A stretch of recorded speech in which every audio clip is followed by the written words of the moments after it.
دنیا کے کچھ قبائل آج بھی ایسی وحشیانہ روایات پر عمل کرتے ہیں جنہیں سن کر آپ کے رونگٹے کھڑے ہو جائیں گے۔ ان میں سے کچھ قبائل انسانوں کو مار کر کھا جاتے ہیں اور کسی بھی اجنبی کو اپنی سرزمین پر قدم رکھنے کی اجازت نہیں دیتے۔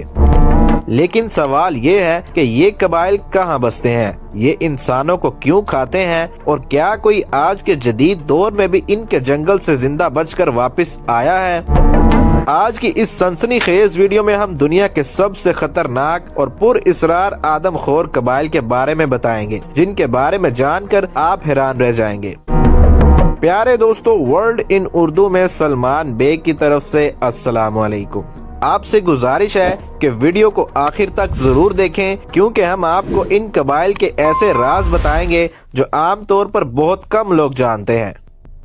سینٹیلنی قبیلہ دنیا کا سب سے الگ تھلگ قبیلہ۔ ہندوستان کے جزائر انڈمان اور نکوبار میں ایک ایسا جزیرہ موجود ہے جہاں کے لوگ کسی بھی بیرونی شخص کو برداشت نہیں کرتے۔ سینٹیلنیز کہلانے والا یہ قبیلہ جدید دنیا سے مکمل طور پر الگ ہے اور صدیوں سے اپنی ہی روایات کے مطابق زندگی گزار رہا ہے۔ کہا جاتا ہے کہ اگر کوئی شخص غلطی سے بھی ان کے جزیرے پر قدم رکھ دے تو وہ کبھی زندہ واپس نہیں آتا۔ 2018 میں ایک امریکی شہری جان ایلن چاؤ نے اس قبیلے سے ملنے کی کوشش کی، لیکن جیسے ہی وہ جزیرے پر پہنچا، سینٹیلنی قبائلیوں نے اسے تیر مار کر ہلاک کر دیا اور اس کے بعد اس کی لاش تک واپس نہیں ملی۔ یہ قبیلہ آدم خوری کرتا ہے یا نہیں، اس بارے میں واضح ثبوت موجود نہیں ہے، لیکن کچھ ماہرین کا کہنا ہے کہ چونکہ یہ لوگ کسی کو زندہ نہیں چھوڑتے، اس لیے ممکن ہے کہ وہ اپنے دشمنوں کو کھانے کی روایات رکھتے ہوں۔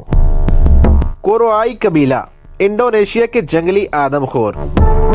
انڈونیشیا کے پاپوا علاقے میں بسنے والا کوروآئی قبیلہ کھلے عام آدم خوری کے لیے جانا جاتا ہے۔ یہ لوگ درختوں پر بلند جھونپڑیاں بنا کر رہتے ہیں اور ان کا ماننا ہے کہ اگر وہ اپنے دشمنوں یا بری روحوں کے اثر میں آئے ہوئے افراد کو نہیں کھائیں گے تو ان کی اپنی بقا خطرے میں پڑ جائے گی۔ کئی رپورٹس کے مطابق کوروآئی قبیلہ آج بھی ایسے لوگوں کا شکار کرتا ہے جنہیں وہ خطرناک یا بدروح کے زیر اثر سمجھتے ہیں اور پھر انہیں اجتماعی طور پر کھا لیا جاتا ہے۔ 2006 میں ایک ڈچ صحافی نے اس قبیلے کا دورہ کیا اور ان کے ساتھ کئی دن گزارے۔ وہ وہاں سے زندہ واپس آ گیا، لیکن اس نے اپنی رپورٹ میں لکھا کہ اس قبیلے کے کئی افراد نے تسلیم کیا کہ وہ انسانی گوشت کھاتے ہیں اور اسے پاکیزگی کا حصہ سمجھتے ہیں۔ یہ جان کر آپ بھی حیران ہوں گے کہ انڈونیشیا کی حکومت اس قبیلے کے بارے میں جانتی ہے، لیکن وہ ان پر کوئی قانون لاگو نہیں کرتی، کیونکہ یہ وہ لوگ ہیں جو جدید دنیا کے قوانین کو نہیں مانتے۔ اب سوال یہ پیدا ہوتا ہے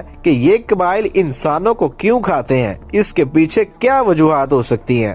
کچھ قبائل کا ماننا ہے کہ اگر وہ اپنے دشمنوں کو زندہ چھوڑ دیں یا دفن کر دیں تو ان کی روحیں قبیلے کے لوگوں کو نقصان پہنچا سکتی ہیں، اس لیے وہ انہیں کھا کر ان کا اثر ختم کر دیتے ہیں۔ کچھ قبائل سمجھتے ہیں کہ اپنے دشمن کو کھا جانا طاقت اور بدلہ لینے کی علامت ہے۔ یہ روایت خاص طور پر جنگجو قبائل میں پائی جاتی ہے۔ کچھ انتہائی دور دراز علاقوں میں خوراک کی قلت کی وجہ سے آدم خوری کو ایک لازمی ضرورت کے طور پر دیکھا جاتا ہے، خاص طور پر جب وہ شکار میں ناکام ہو جاتے ہیں۔ چونکہ یہ قبائل صدیوں سے جدید دنیا سے الگ تھلگ ہیں، اس لیے وہ اپنی پرانی روایات کو برقرار رکھے ہوئے ہیں۔ ان کے لیے انسان کھانا ایک عام بات ہے، جیسے کہ دوسرے لوگ جانوروں کا گوشت کھاتے ہیں۔ یہ سوال بہت اہم ہے کہ کیا یہ قبائل بھی کبھی جدید دنیا کا حصہ بنیں گے؟ کچھ ماہرین کا خیال ہے کہ جیسے جیسے دنیا میں ترقی ہو رہی ہے، ایسے قبائل یا تو ختم ہو جائیں گے یا پھر آہستہ آہستہ جدید دنیا میں شامل ہو جائیں گے۔ لیکن کچھ لوگ سمجھتے ہیں کہ ان کے قبائل کو اپنے حال پر چھوڑ دینا ہی بہتر ہے، کیونکہ اگر ان کی ثقافت میں زبردستی تبدیلی لائی گئی تو یہ ممکن ہے کہ وہ مکمل طور پر ختم ہو جائیں۔ آپ کا کیا خیال ہے؟ کیا ایسے قبائل کو جدید دنیا میں شامل ہونا چاہیے یا انہیں اپنی پرانی زندگی جینے دینی چاہیے؟ اپنی رائے کمنٹس میں ضرور بتایا کریں۔ اگر آپ کو موقع ملے تو کیا آپ ان قبائل سے ملنا چاہیں گے؟